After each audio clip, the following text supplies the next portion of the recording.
Have you ever wondered if you're good enough? Do you struggle to think that you were not good enough with anything in life? Not just now that you are grieving and this is another layer of your life. Do you ever think, I'm not good enough. I'm not doing anything good enough. I'm not good enough at my job. I'm not a good enough mom. There's all of these things that we can think, and they lead us down this path of giving up.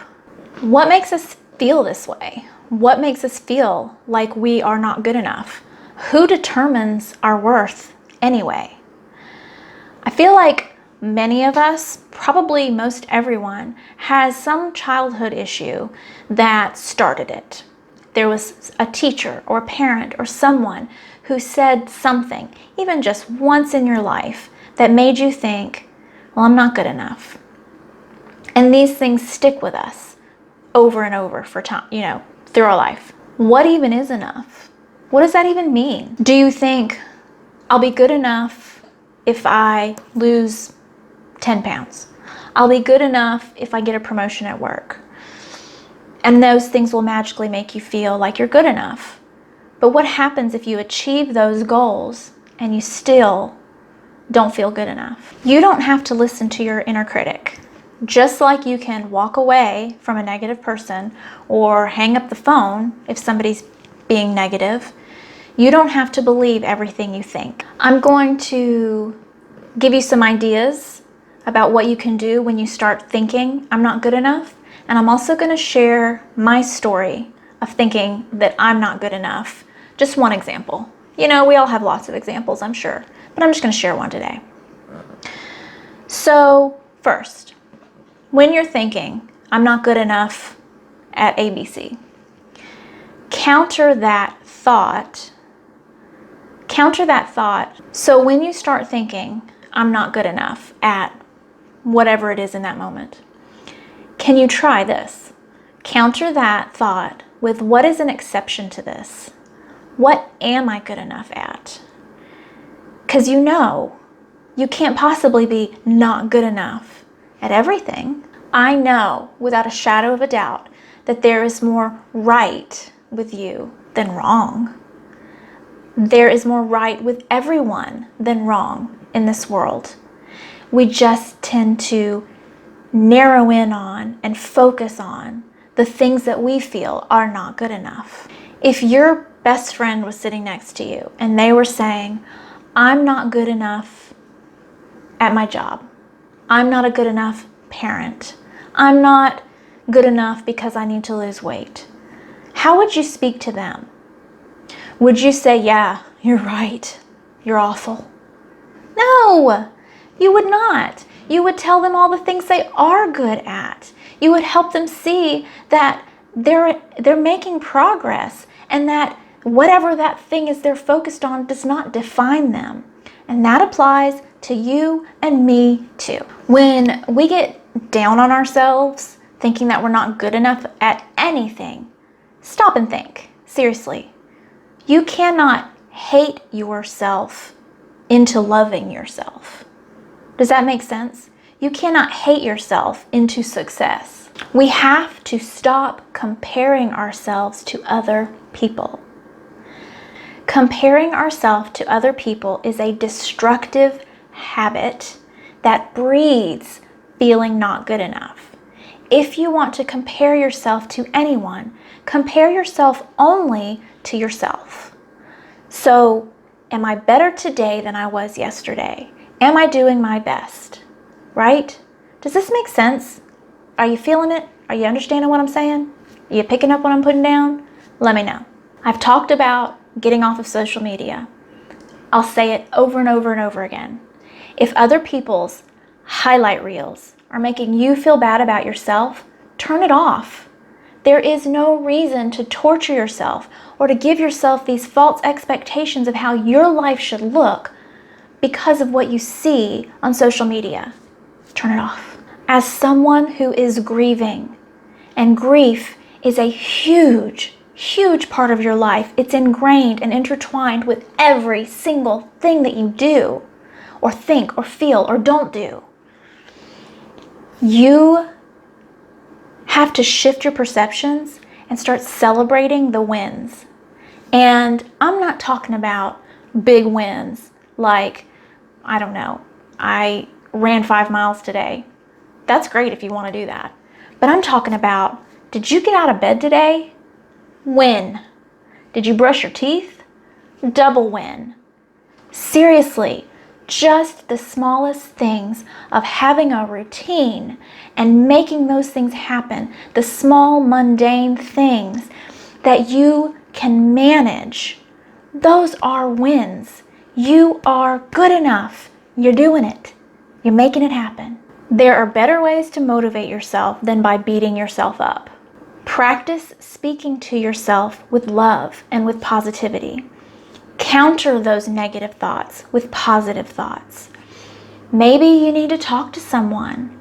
Maybe you need to share these feelings with someone so that you can get that feedback on what's going on and why you're having these thoughts and what thoughts you can replace them with. Maybe you just want to start journaling. This might sound woo-woo, and some people think it's too simple. It can't possibly be helpful. But honestly, just writing down what you're feeling, it helps to get it out of your head. And you can start to see a pattern, and you can start to see when you're feeling certain things, situations that are going on, maybe ways that you can start avoiding feeling those things because you realize, I always feel bad about myself when I visit Sally Sue. Well, maybe you need to stop visiting Sally Sue. Maybe she's not a good person for you to spend your time around. You know what I mean? If someone is saying you're not good enough or making you feel not good enough, it's about them. It's not even about you. It's their own insecurities and their own issues and their own junk that they're projecting onto you. So, sometimes it's for the best to remove people like that from your life, even just for a season, even just spending a little bit less time with them than you normally do, if at all possible. Removing negativity from your life as much as possible is a fantastic way to stop feeling those feelings of not being good enough. So again, social media, negative people, negative relationships, watching TV, watching the news. Listen, I can get the information that I need to go about my daily life without watching the news, and so can you. That is a very toxic source of information that will just continue to help you feel like there's no good in the world and like you're not good enough. So it might be hard at first, but I promise you, when you cut that out, it will open up space for you to fill in good stuff, for you to fill up with things that can make you joyful. It really does help. So, my not good enough story. This is something that I have struggled with and had to come to realize that it doesn't matter, and it's my own insecurities and assumptions about what other people will say about me that were causing me to step back from what I know I'm meant to do. Okay? I'm not a doctor or a psychologist. I am a nurse. I am a health coach, a certified life coach, and a grief mentor. I am not what many would say is qualified to discuss mental health issues, as it were. I have wondered, who do I think I am talking to people about dealing with grief when I don't have a piece of paper that says I'm qualified? But I bet you've had this experience as well. I've been given advice by people who have that piece of paper that says they're qualified to tell me what's wrong and how to fix it. And they were 100% wrong about what help I needed, what issues I was experiencing, and what the answers were. So just because someone does have a piece of paper doesn't necessarily make them qualified. Why in our society do we give people that kind of credit and not recognize that they don't have all the answers. I will say, take everything I say with a grain of salt. Do your own research. Advocate for yourself.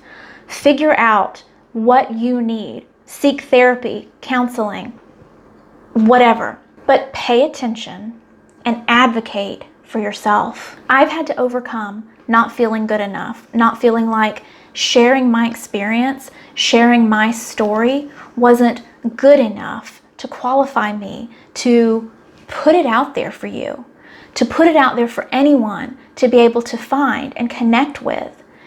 Realizing that I absolutely have a place in this world to share my story. I absolutely have every right to find a platform so that I can reach as many people as possible, for letting you know what has helped me, what has helped other women that I have worked with, and that I am good enough and qualified enough to do this work. And just like I recommend to you, I have had to counter those negative thoughts with positive thoughts so that I have not been paralyzed with the fear of even starting, of even trying, of feeling like I was a fraud, right? And just like I'm telling you to do, I've had to use these same techniques to counter the negative thoughts with positive thoughts, to realize that I'm perfectly capable, I'm perfectly qualified to do the work that I'm doing. It's an ongoing process, and I recognize that whatever issues that you're struggling with about feeling good enough or not feeling good enough, it takes time, it takes practice to continually recognize that you are good enough and you are making progress. Because remember, we are only comparing ourselves to ourselves. So, I hope this was helpful. If so, let me know in the comments. I would appreciate it if you would give this video a thumbs up. If you want to subscribe, definitely hit the subscribe notification thingy, hit the bell so that YouTube lets you know when my next video is, because I want to continue to share this message, and I hope that something that I say resonates with you, because we as grieving people are on this journey together, and it's going to take all of us to impact how we get through grief in this life. It's going to impact how the world sees us as grieving people and how we can change the face of grief in the world today. And it might just be that something that I share with you helps you to have a conversation with just one person. But just that one person makes a difference, right? Every single thing adds up. And if I can help you with even just one small step of helping to shift your pain and relieve even the tiniest amount of suffering that you are living with, then I have accomplished my goal. I love y'all so much. Take care. Until next time. Bye, y'all.